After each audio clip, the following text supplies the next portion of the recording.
It's terrible. Look at my eyes. I've realised now.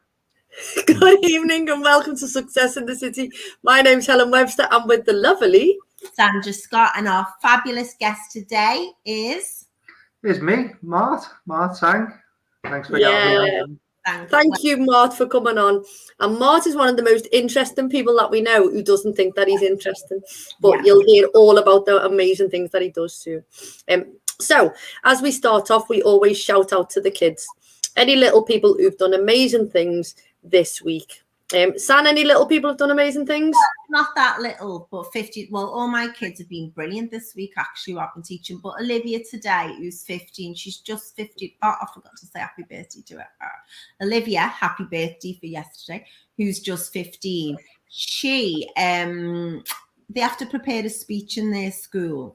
And last year she did about Black History Month, but she was really upset because the school said they weren't going to, they don't celebrate it or anything. She said there's 7 black girls in her school and there's over 1,000 kids in the school. Wow. And asked the head teacher if they could do a notice board, and the head teacher said no, it's too political or something like that, and people might want it rammed down their throats, which I thought was quite bad. So I said, well, all right then, why don't we? I know I teach Spanish, but we do a bit of English as well. And I said, why don't you prepare a speech about someone who's been dead successful, a black person who's contributed a lot to society? And I talked about Mary Seacole and that, which she didn't know about. So we're going to look into that. And she's going to do that, which I think is turning something she's annoyed about into something massively positive and using it as an opportunity to educate people. So a massive shout for her. Plus, she's ace at Spanish after thinking she wasn't. So she's just fantastic. Awesome. Well done. Well done. Mart, any little people? I know you've got thousands of little people. Yeah, with Airborne, we've got quite a few little people there. Our little Airborne All-Stars, all the little cheerleaders, and all the big cheerleaders. They're actually in the gym tonight. They're training tonight. But yeah, all of those guys, they're awesome. And all the little free runners, trampoliners, and everybody else that throws them off things, and all the parkour people. They're all cool. Amazing. Well done to all the little Airborne people. Big shout out to you for carrying on going, and well done. And I'm going to give a little shout out to all the little Halloweeny people and all the kids during bonfire who, you know, were out and about and stuff like that. So I haven't got any little people to shout out to, but loads of bonfire things were happening, weren't they? And it was lovely to see on Facebook people with the little sparklers and things like that. Although the bangs of the fireworks are just not good enough now. They're just like far too loud. Yeah. Wow, my dog was petrified. Oh, yeah. So mine's all right. He's not bothered, but they were just ridiculous. Yeah. So I signed a petition to say they're too loud. The bangs are too loud. Mm-hmm. I love fireworks. Fireworks are my favourite things. But the bangs, I was getting in the car with the shopping and one banged over my head. Just like that. And you can see everyone like buzzing off you, I was like, yeah. So they're too loud. I'm being proper like, yeah. So you want quieter fireworks? Yeah, just back to when we were younger, when you had fireworks that actually made a nice noise, went choo and things like that. We used to have those little tiny boxes that you buy from, like, I don't know, Quickie or whatnot, and you used to put the camera wheel on, but never used to have enough power to spin. Exactly. Used to just be like that, didn't it? Half a twirl, and that was it. I used to go to the display in Sefton Park because I lived in Egbert. And you used to feel like the ground was erupting underneath you. It was that loud. So I don't know what you two were on about, because they were like. But they are. But now they're even louder. Now they're just like. And I think if anybody's struggling with like any PTSD or anything like that, they must be absolutely. The noise is it's just gone too far now. So they need to just rein it in a bit and make fireworks enjoyable again.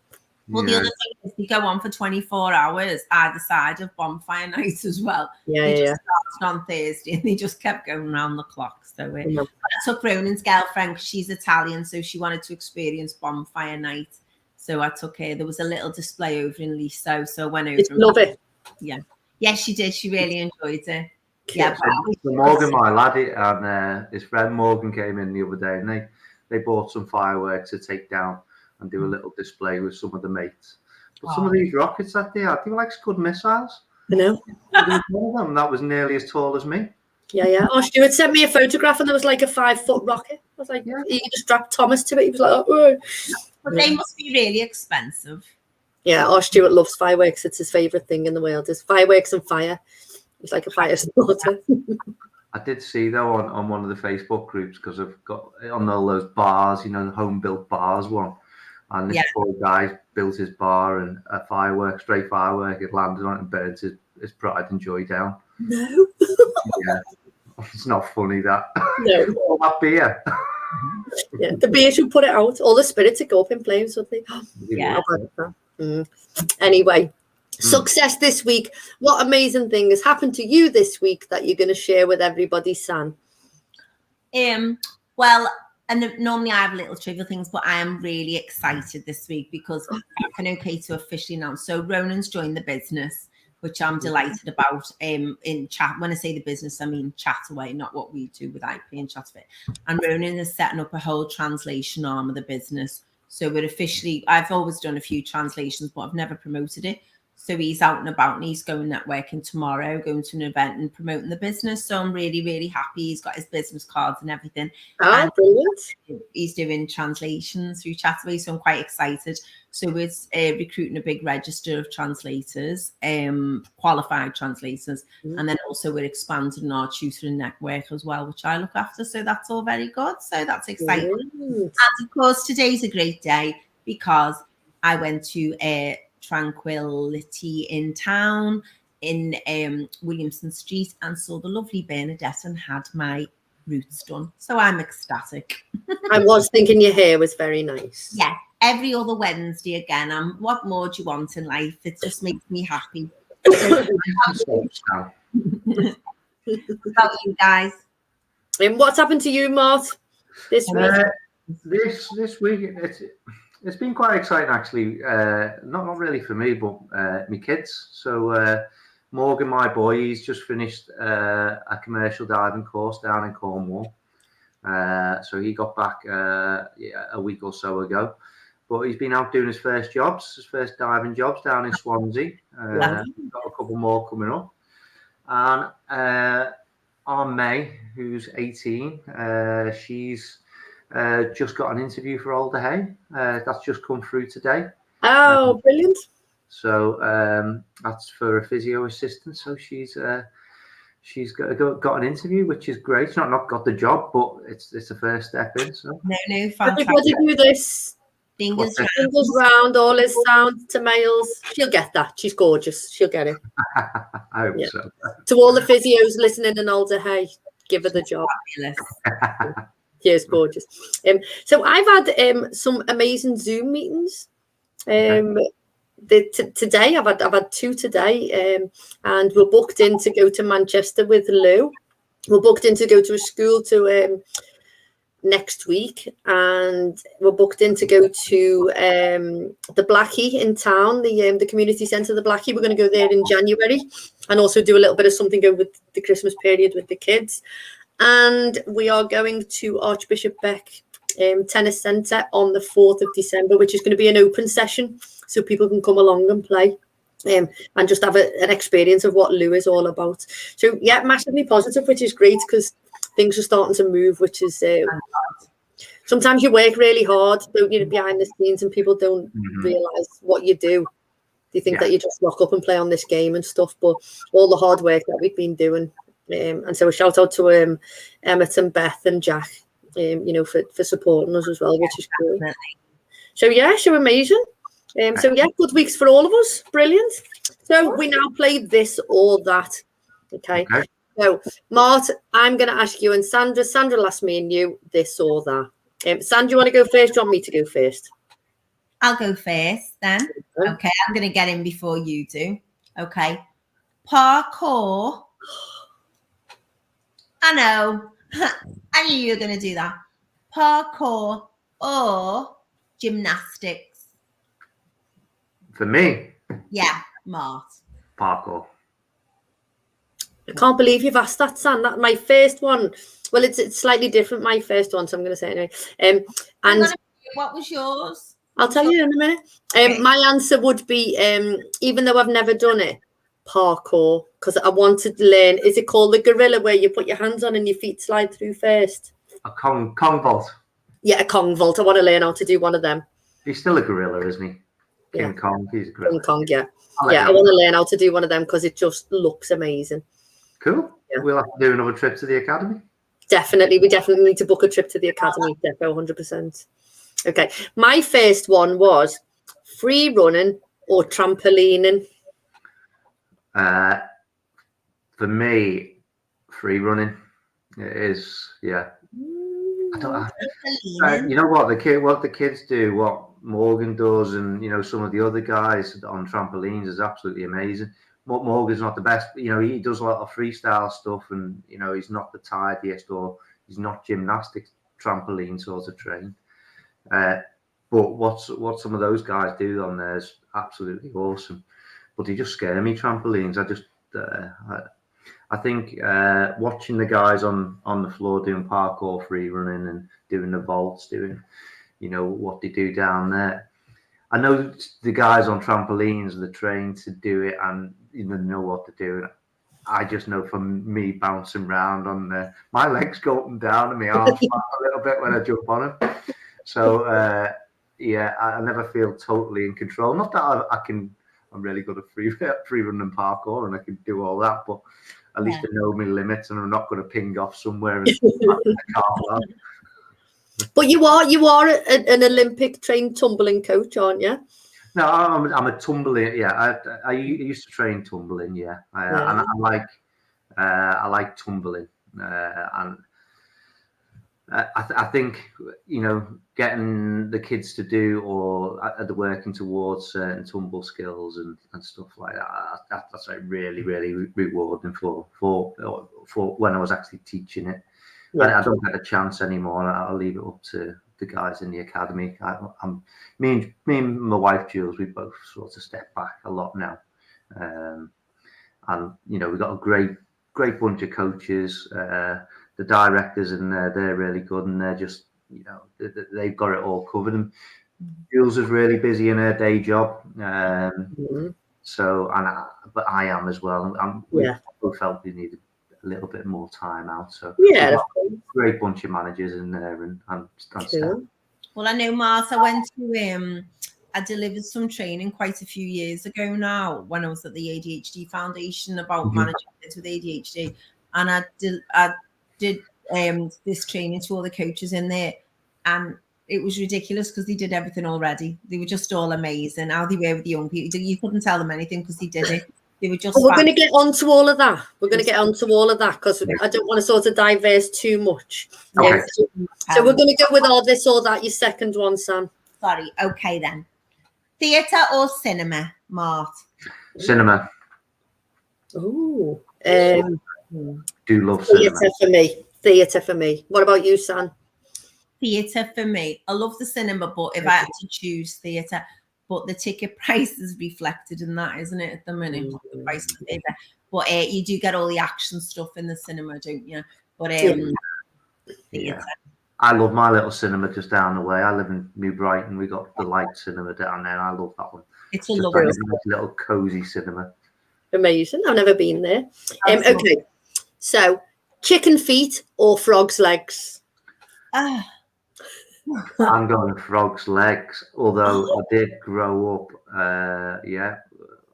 with my dad, and my dad was from Hong Kong, and he put all kinds of stuff in my bowl, and we ate all kinds of different things. There's some great stories. We used to have tanks in the back of our garden, big black tanks, and my dad used to have eels and all kinds of stuff out in the back.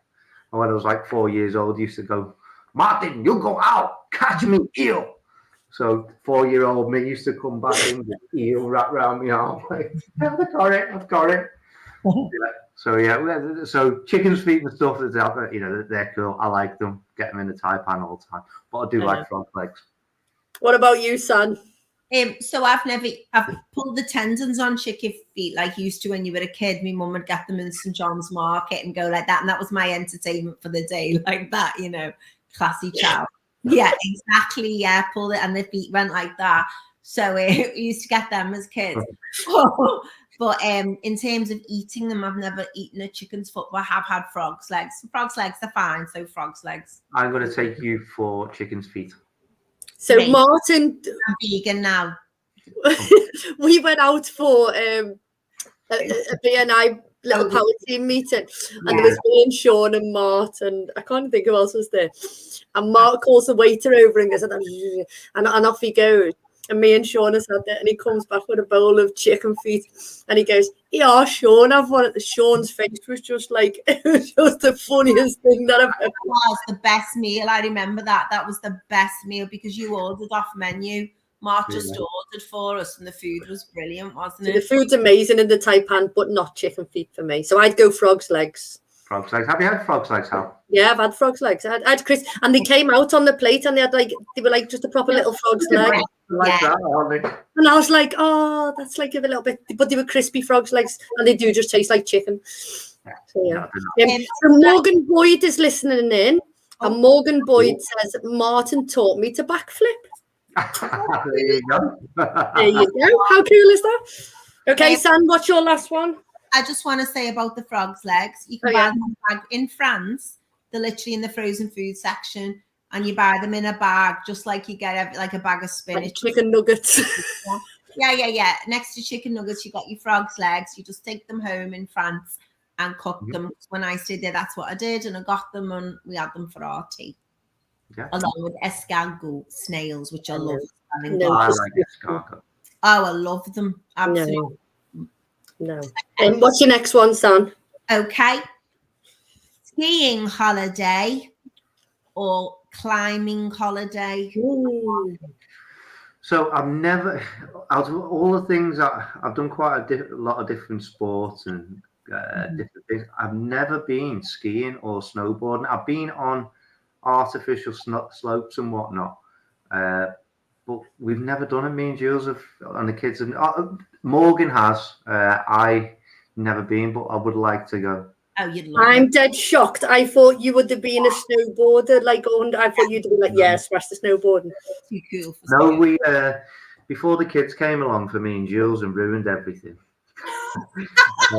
We used to have jet skis, and we used to have a boat.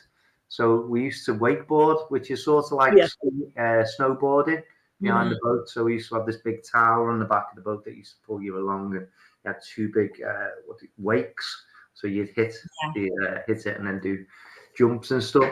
So I've done that, but I would really like to have a go at a skiing holiday. You'd be ace at skiing. You'd be boss at skiing. And the après ski is amazing. What about you, Stan? Would you rather go climbing or skiing? Skiing, hands down. I'm not a good skier, as I've said before, but I love it. I love the environment.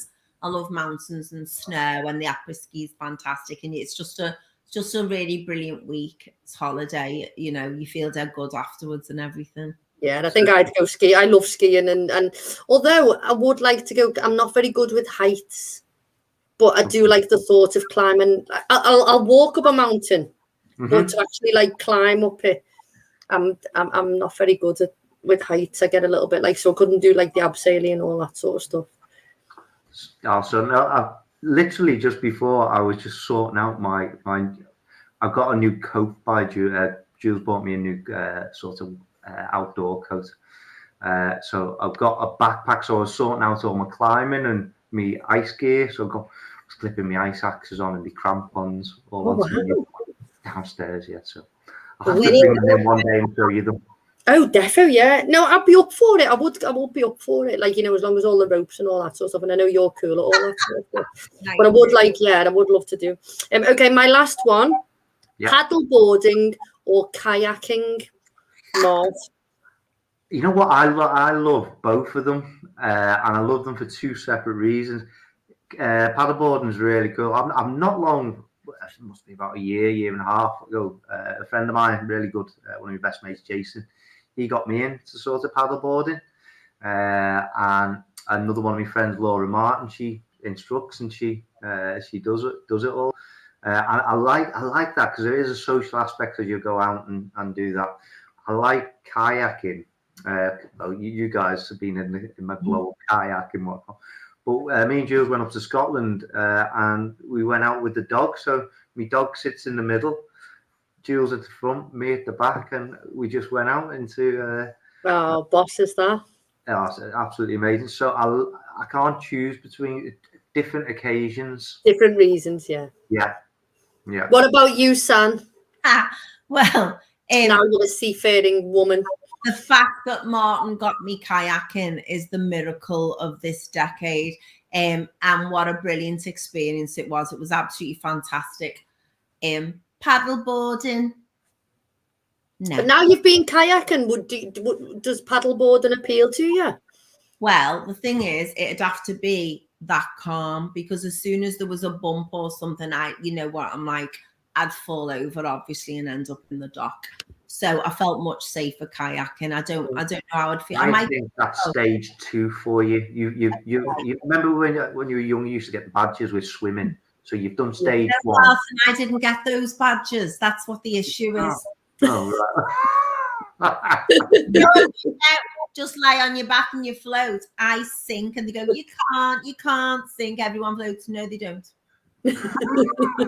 You've got a life vest on. You've got a emergency aid. And all right. Okay. And we'll get you a swimming cap. Promise. Swimming cap. We get it with the flowers on. I'll put it up on top of me head. I swim like that so my hair doesn't get wet like that. Yeah. Doggy paddle.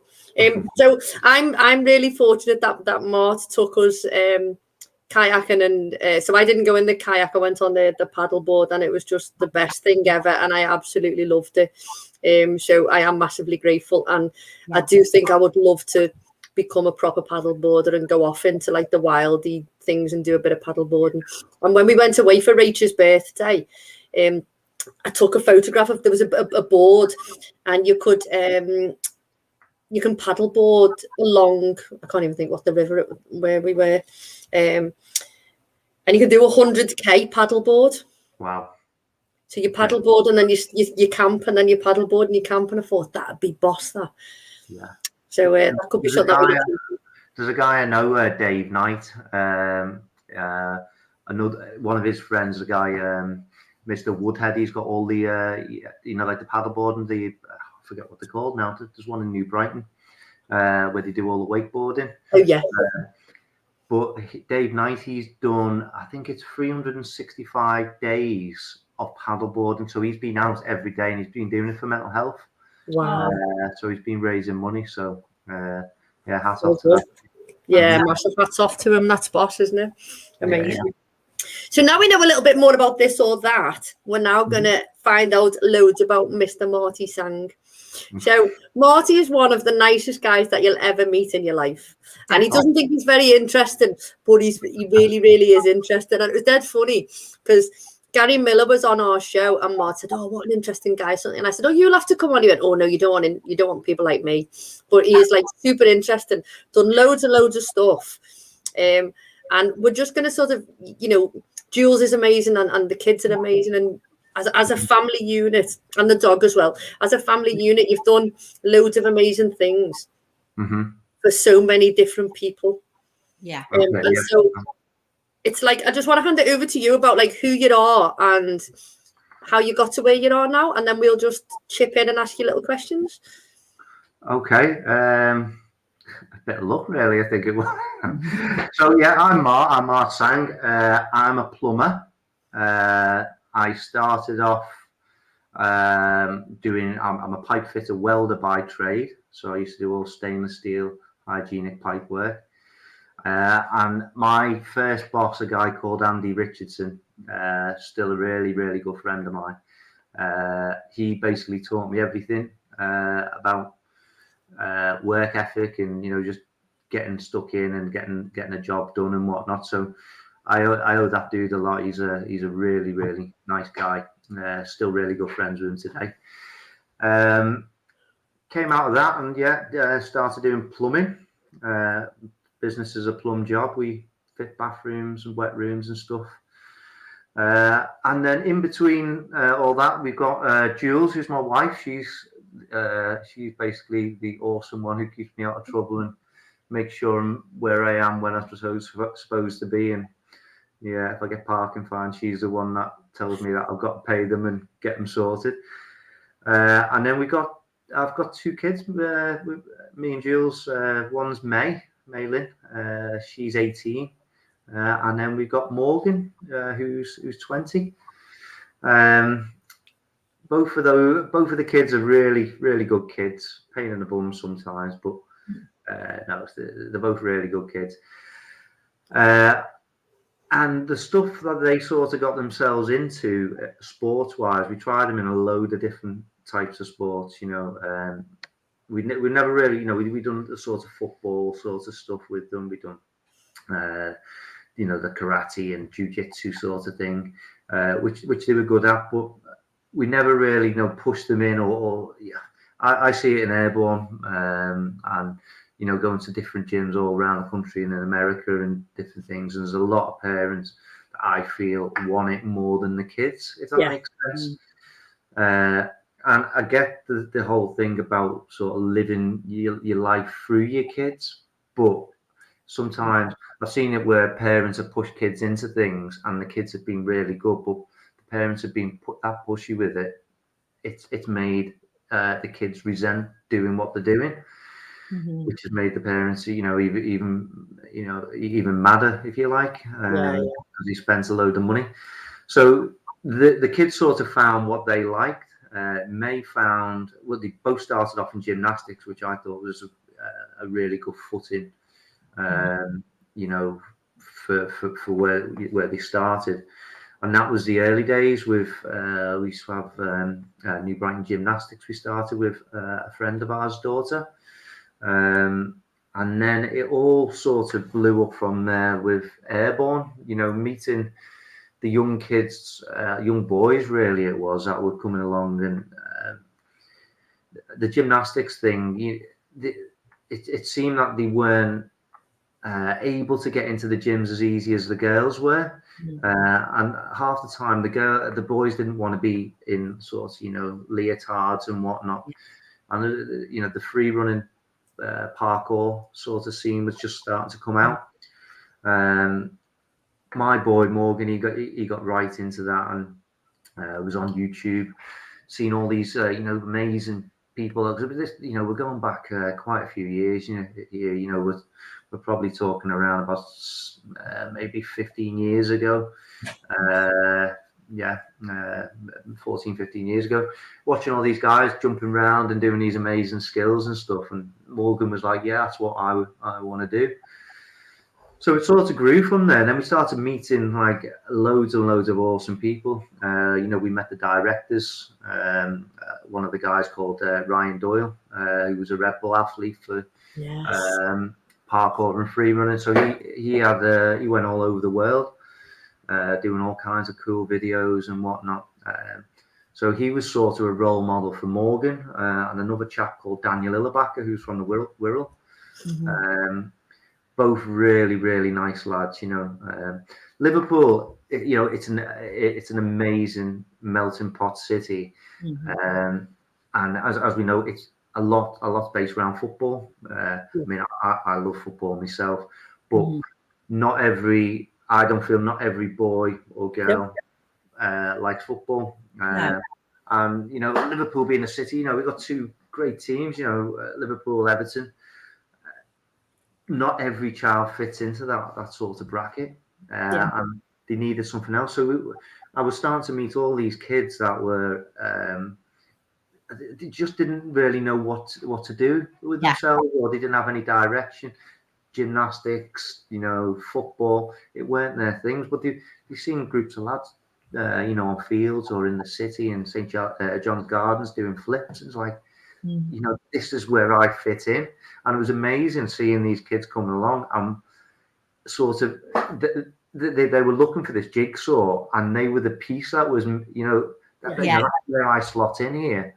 And just seeing them, grow from there, most of the kids in the academy have come through as students, especially when we started. There were students and athletes of what I taught and what Ryan had taught, and now they're our coaches. Amazing, isn't it? Yeah, so they've known what we've sort of expected at being students of ours. So when they're teaching their own coaching style. They know what's expected, but they're putting their own spin on it, which is awesome. It's awesome to see. So for those who don't know, Airborne Academy is in town by the Liverpool Film Studios. You go down the little ramp and you're there. And free running and parkour and all of them exciting stuff is when you see these kids and they're running along and they jump from one wall to another one and then they land and they do all flips and things. And when you see a lot of the stunts being done in the James Bond and the Marvel type films and they're running and jumping through little gaps and holes and things, that's sort of like free running parkour, isn't it? Yeah. And did you notice all these kids, Mart, because of your tumbling, because you were a tumbling coach, or was it because more of Morgan watching stuff? Yeah, it was Morgan was watching stuff, and then in the early days, as I say, some of the pioneers of the sort of sport were actually from Liverpool and the Wirral. Ryan Doyle was one of the big ones. Daniel Illebacher, he was huge, absolutely huge back in the day. He's still really respecting the parkour community now. And these are guys from this area, which was brilliant. And that's like, if you were into football, for Morgan, that was like, seeing his Messi or, his Ronaldo, or maybe not Ronaldo, maybe it's Gerrard or. I remember meeting Ryan Doyle in Airborne, and just this lad's come over and with the baggy pants on, and he was like, "Hi, you're right." I was having a big chat with him, and then he walked away, and I was like, "Who's that man?" He went, "Oh, that's right." And I was like, "Oh my god, and he was Red Bull world champion at the time. Yeah. And a lad, is he from Huyton? He's from Huyton, yeah. A lad from Huyton who's Red Bull world champion, who just come over, and because I was with Mart, just come over and had a little chat. Oh, you're all right, having a look. And I thought, what a great young man, and he was, I'm going back, I don't know however long it was, but what a great young man and a great ambassador for the sport and for the young people to see, isn't it? Yeah, no, definitely. And it's like being able to reach out and touch your heroes and train with them. So when the academy, we come to start building the academy and whatnot, it was great because we used to do these things called the Pro Jam. So parkour being it's a very close-knit sort of community worldwide. So I knew sort of all the athletes from Britain and America and all over Europe. So we do this event called the Pro Jam. So it normally ran from a Friday up until a Monday. So all of the world's best athletes descended onto Liverpool, and they used to stay in the academy. Well, most of them used to stay in our house, and I never used to tell Jules. Jules used to ask, how many people we've got staying? Oh, one or two, and the house would have like 20, 30 people all over the world. But it was such a great thing to bring all those sorts of people. So we get all these professional athletes in the academy. But then we'd have all the kids come in, and kids would come from all over, not just this country, but they'd come far and wide to come and train with with all these people. But so going back to the football sort of thing, it's like getting all your sort of top players from all your teams around the world, putting them in one building and say, "Go on, there's a football. Go and play football." And that's how special it was to these kids. But it wasn't just kids. We were getting the adult, because there's a lot of adults that to do free running parkour. But of course, Mark, the venue you've got's amazing, isn't it? It's completely kitted out for that. The way the floor is dead springy, every shape, everything to leap off. The kids just walk in and go, wow.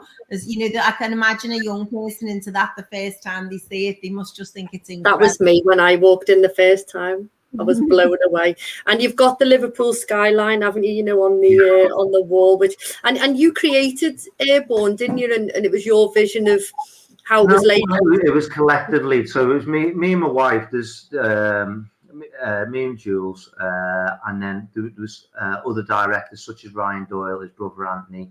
There's Giselle and JP as well. So there were 6 of us that sort of came together, all with their own sort of unique parts to bring a bit of ingredients to the sort of cake that we were mixing, and I think it needed all those different people, because if it was just myself or just me and Jules, it would never have worked. It needed all the different sorts of sides to come in, and I think that's how it has worked and has carried on. Yeah. So how many springs are under the sprung floor? Because the sprung floor, when you walk on it, is the best feeling ever.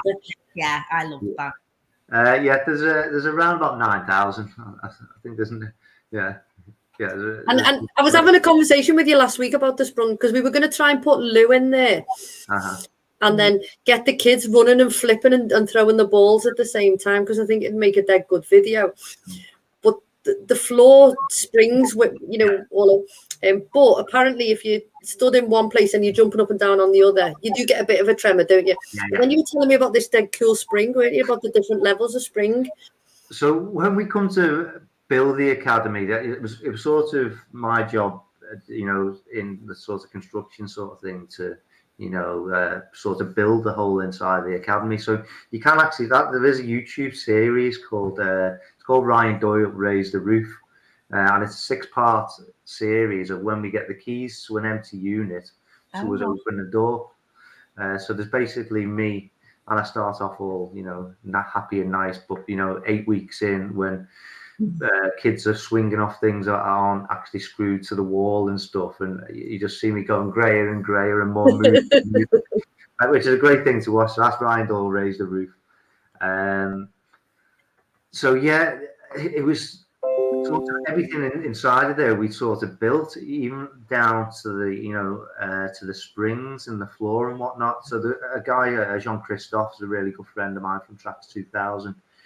He does all like the gymnastics equipment. So me and him work together. We used to ring him up. I used to get up and wake up in the middle of the night and have this crazy idea for this super, air floor that's got springs underneath it, and whatever I come out with, you go, sounds good. Let's build a prototype. So from that to building the airbag, doing a design, making a prototype of it, then building the whole airbag. He was up for anything, and we build whatever. Some of the stuff worked, some of it didn't. But we started off with foam at the back of the academy, a big foam pit. Now, foam was like really, really expensive. I think it cost us about £25,000 to fill this pit with foam. And with the amount of users going into the academy, it only lasted about 1.5 years, and the foam was breaking down. So we had to think outside the box and develop something else, and that's where the airbag sort of came in. And there's all different types of sports that go on there. It's not just parkour and things like, you have the cheerleaders there, don't you, as well, which is a big part of your life too, isn't it? And when I went and saw the people doing aerial stuff, and you said they were on, was it Britain's Got Talent? And they had all the cheerleaders practicing as well. So the cheerleading side of it, that sort of took over. That sort of came from May. So May was into the gymnastics, and then she found cheerleading, and there wasn't. We met the cheer coaches that we had at the time, and it, she really got into the cheerleading side. It's not, when we say cheerleading, it's not the sort of pom-pom sideline varsity cheer, give us an A. It's the all-stars. So there's a lot of elements inside of it. So you've got the tumbling aspect, you've got the dance aspect, you've got the stunting aspect, and jumps to it. And all those elements are put together in a 3.5-minute choreographed routine. So you can have anything up to 30, 32 kids in the team that are all working together in stunt groups, and you're getting girls thrown up in the air, the flyers, and you've got the bases, but everybody's playing their own part. So May really, really, got into it and enjoyed it, and she without sort of bragging about it, she could become quite good. Hang on, I'm just going to stop you there. She didn't become quite good. She was absolutely phenomenal at it, wasn't she? Yeah, she did. Yes, and she got on Team England. She won 2 gold medals for England, and she then went to train at a club in Coventry called Coventry Dynamite, which are renowned as one of the best teams in the country. but it was in Coventry, and it was always the night I used to take it down every Thursday night. Yeah, I remember Stuck in traffic till 2 o'clock in the morning, and turn up at B&I at 7. So Friday I was always running on about 4 hours sleep, full day's work then as well. So I was always tired come Friday night. But yeah, that was massively enjoyable. Then the amount of people I met through cheerleading, again, not just in this country, all over the world, and especially in America. Some of my really good friends are over in America, and the different teams. So she used to go over to Florida every year to do the championships, and it's just like one big party, meeting up with all these friends and whatnot. Yeah. But she's got selected for something called Infinity Gen Next, which Infinity, they produce all the shoes and the practice wear. So they ran this competition called Generation Next, which was basically what they were doing. They were taking the top 50 cheerleaders from all over the world. Now, obviously in America, they've got the best cheerleaders, but she got selected. She was the first, she got onto the first Generation Next. And then she got on it the year after as well, and then she aged out then. But she won, didn't she, Martin? Didn't she win the gold ring? Yeah, so she won two rings for England, and then she got a bronze for Coventry Dynamite in Wales as well. So yeah, so she's got some big gold medals and a big bronze one as well. So yeah, and what's really funny is, so Jen Crossland, who Jen and I used to train, I was saying something about airborne or something like that, and then she said, "Oh, my brother does cheer there," and Jen's brother was Mail's bass fella, wasn't he? Who like used to catch him, and they'd know, and it was like, what a small world it is. It's just like so John Crossland, he's a boss lad. He was one of our coaches at Airborne, but yeah, he does strongman now, and he more suited as a strongman because he's got the moustache. Yeah. But he's just a phenomenally strong, nice guy. And of course, Martin, it's a passion, isn't it, to you, supporting your kids and the different things. That's all through your and Jules' dedication to them and finding a way for them to access these things. And one of the things that really impressed me that you did was you abseiled down the Radio City Tower for Cash for Kids wearing a cheerleading costume.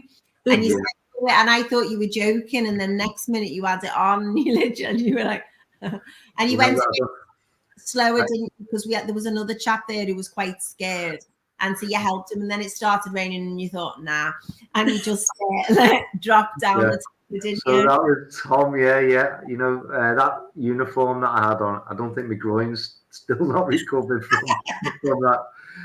But we were just on the side of teetering on the side of the city tower, and poor Tom, he was absolutely petrified. Yeah, and I could see, looking over the river, I could see this storm coming down the river, and they're messing about. Well, not messing about, but making sure we're all strapped in. And we're going down. We went past the glass, and then this rain just started coming down, and it was so heavy. But I'm being dead supportive of Tom. I'm like, you can do this, buddy. You've got this. I'm going to go down with you. I'm right here by your side. This crack of lightning. I said, Tom, sorry, mate, I'm gone. Straight down. All I heard was, Mark, don't leave me. To be fair, you were wearing a cheerleading costume at the time, and it was the rain was coming in sideways. That was dead impressive. And then, so in the lockdown, that must have hit quite hard then, because so many young people. How many young people do you have access in that Airborne Academy each week? I mean, I don't know the current stat of what we got back in. As I say, me and Jules taking a big step back now. We got, there's a cracking bunch of guys in there running it, and the directors that are still directing there. They're doing an ace job. But before we get between 800 and 1,000 kids coming through. Well, say kids. They're all across all ages. that's cheerleading, free running, parkour, trampolining, tumbling. We got aerial silks and hoops. You know, there's all kinds of different stuff in there. So that, you know, between 800 and 1,000. I believe since we've gone back as well, I think the kids have. I think the thing with the pandemic and the lockdown, you know, mums and dads were homeschooling and kids weren't allowed in school. So I think as soon as everything opened up, it was like, here's my kids, take them. How much money do you want? You know, I believe it's you know, it's done all right. You know, getting the kids back. Yeah. So during the lockdown, then, when, you know, we weren't allowed out and stuff like that, but Airborne carried on, didn't it? You know, and I think for Online. You know, lots of people went online, and it's, you know, it's okay as a Joe Wicks type fella saying, you know, you jump up and down on the spot and you run and you do star jumps, but to be able to teach sort of free running and tumbling and all tricks and flips online is hats off to the coaches, isn't it? Yeah, so it was really tough. I can remember coming in and having a moan to you guys on a Friday morning, being well, not a moan, but it was sort of a concern because you know, the premises we got, you know, it's a 9,000 square foot warehouse. You know, that costs a lot of money in rent and service charge and everything else. And it was a little bit touch and go towards, you know, the lockdown sort of thing. You know, no money coming in, but you know, landlords and everybody still want to get paid. Yeah. But the coach, you know, we had a lot of kids that, you know, there's a lot of kids there that need the academy. And I don't say that in a way of, you know, they're being spoiled brats and they want to be there. There's a lot of those kids, you know, Airborne is the thing. Some of them struggle in school and whatnot, but they got a social circle inside of Airborne. But that goes for the mums as well. You know, some parents that use the sort of you know, the parents' waiting area as a social area.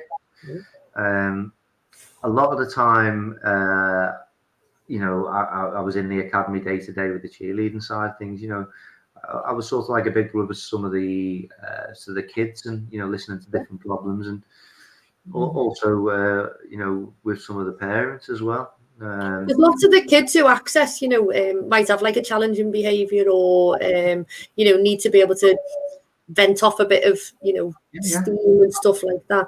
And I think being able to be in a safe environment, because the Airborne's a very safe environment, even though they're doing all these mad flips and trips and things, it's a very safe, you know, controlled environment. So it's got the discipline and the safe environment, but then they're allowed to express themselves by twisting and flipping and doing all these cool things. To then be told you've got to stay in your own house. I mean, I struggled massively with it. And I had to go out every day, you know, for a run or with the dog or something like that. So for these kids who are used to jumping off walls and all sorts of things 3 or 4 times a week, to then be staying at home is really tricky for them. And I think for the coaches to be able to go online and still continue to teach young people who is a massive credit to Airborne and to the coaches. So how many did you teach online? Well, you know, like the cheerleading coaches, I think that the cheerleaders, the actual coaches there, they were missing the kids and missing teaching as much as the kids were missing coming into the academy. So, you know, we have like WhatsApp groups and different stuff going on, and they actively want to go on and do any of this. Now, what you got to understand is obviously the academy's closed. We stop fees and different stuff. A lot in the early start of the pandemic, a lot of the parents wanted to carry on paying, you know, to sort of help Airborne, which was absolutely amazing. You know, that because they sort of knew, would we open back up afterwards? Would we not? And they wanted obviously to open back up, but the coaches sort of took it upon themselves, and they wrote these sort of lesson plans, and they all took it in turns. And it was amazing coming in and watching our May with a laptop open, and I'll come in going, May, have you picked up your washing from downstairs? And May shouting at me, Dad, I'm teaching a class. And I look down, and then all these kids waving like that. Hi, Mart. Like, okay, sorry. Yeah, you know. So it was amazing seeing the coaches. Our head cheer coach Mason, You know, he was heading a lot of the stuff up on there, but you know, the rest of them just all mucked in, and it was great seeing all these little celebrity square faces of the little kids, and Yeah. they'd have the dogs and things. It was like, yes, I mean, I love dogs, and they need that. They needed that routine, that support, because it was seeing the friends again. Yeah. Especially if you're a very active young person, to then suddenly have to be in the house is very difficult, wasn't it, for so many people, you know? So it was, And it is the social aspect of going to these clubs, and you know, I always say it's about a sense of belonging. So you want to belong somewhere, and when you know, if you go into a football team, you become part of that team. And as you say, you know, I always say, like, not every boy wants to be a footballer, not every girl wants to be a ballet dancer. And years ago there was dancing or footy, and that was sort of it. And then, you know, now we're quite fortunate that there's so many amazing sports and clubs and things out there, and it's credited to guys like you and you know, Jules and the other directors that. And if you haven't been to Airborne, you need to go, because it is just the coolest place when you walk in. It's just got a vibe about it, and I think everybody in there, there's no egos in there, is there? You know, and I think that's part of the part of the professionals are everyday people still. Yeah, they are. Yeah, no, it is. It has. You know, that was one of the things that you know, you can build all the fancy gyms and you know, the world. You know, we were big on sort of the aesthetics of the black and the reds and making everything look nice and whatnot. But something that I don't think you could buy is that sort of thing when you do go in. You are right. There is that sort of it's a nice, friendly atmosphere in there. And it doesn't matter your sort of skill set either, or you know, if you think, oh, I might be a little bit too big for this, or parkour's not, you know, free runner's not about that, cheerleading's not about that, you know, we've had the conception of, oh, well, I can't be a cheerleader because they're all young little tiny things. You know, we've got a mum's team called Albert, and you know, I need to join that one.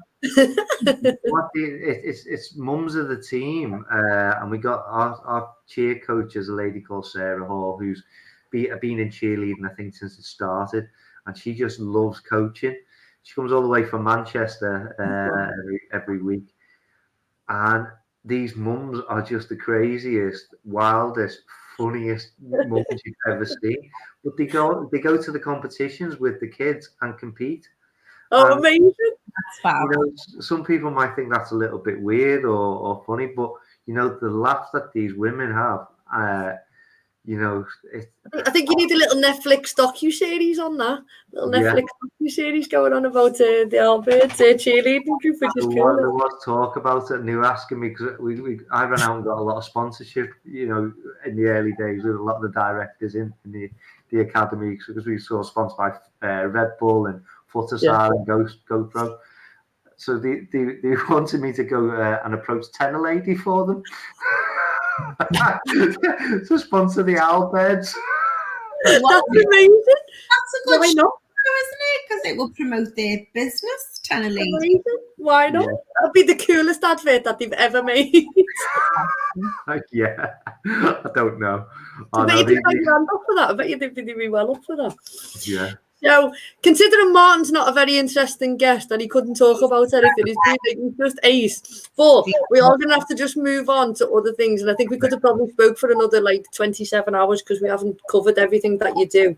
But any red face moments, anything slightly embarrassing that's happened that, you know, can you share with us? I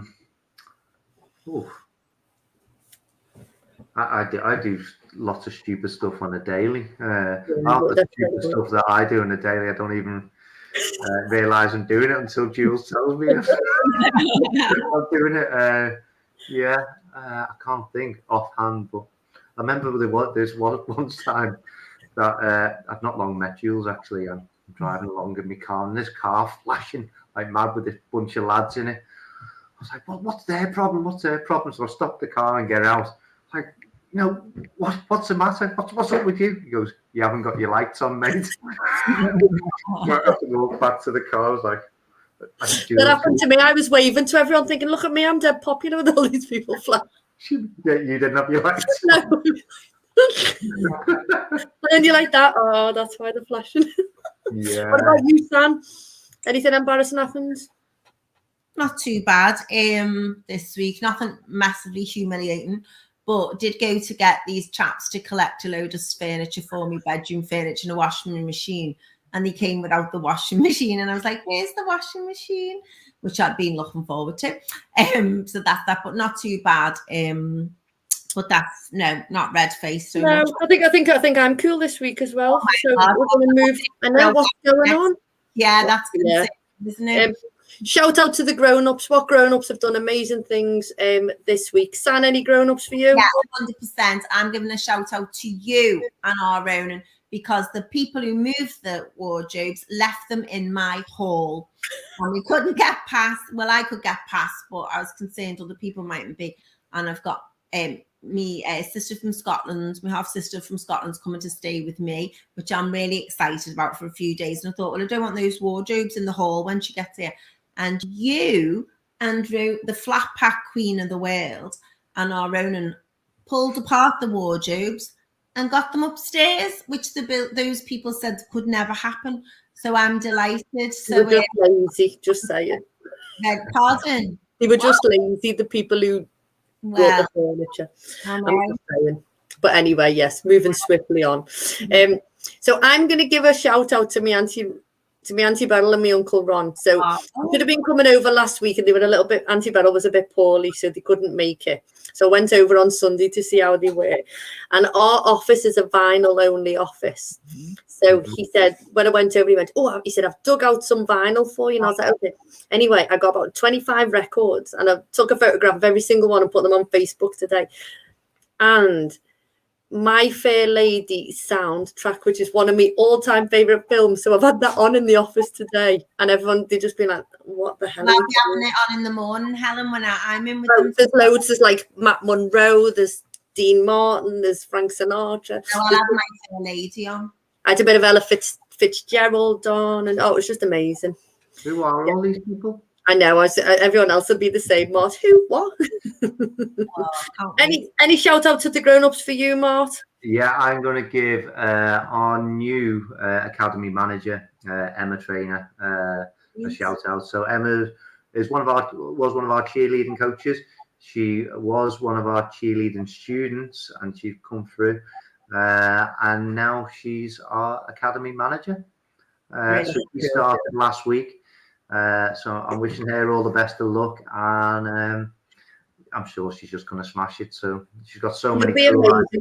She'll be amazing because she's lived and breathed it, and so she knows how it runs, and she knows the ethos and the values that you all share. So she'll just absolutely nail it. Well done, Ems. So Mart, we're quickly running out. A positive challenge. A positive challenge. So I bought Jules a camper van for her birthday. So we've been going out and doing not so much lately because it's been a bit colder, but we've been going out and doing different things. Going to Scotland and different stuff. But I like doing going up climbing or going walking or doing a bit of cold water swimming or anything like that. So I think people should just, even if it's something small, like what I would consider small, like Sandra going in a kayak and just bobbing around, which is a big thing for her. Yeah.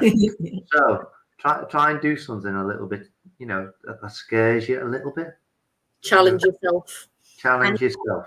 Me with my own words, Helen, because when he said about it and he said, and I was like, no, Mark, no, I hate water. You don't understand, blah, blah, blah. And then he went, well, hang on a minute. He said, you're always saying your comfort zones, your failure zone. And I was like that. Oh, Lord, honestly, it's one of the best things I've ever. You did it. You did it. It was amazing. It was. Mm-hmm. So time is running out. I want to say a massive, massive thank you, Mart. Time has flown, which I knew it would.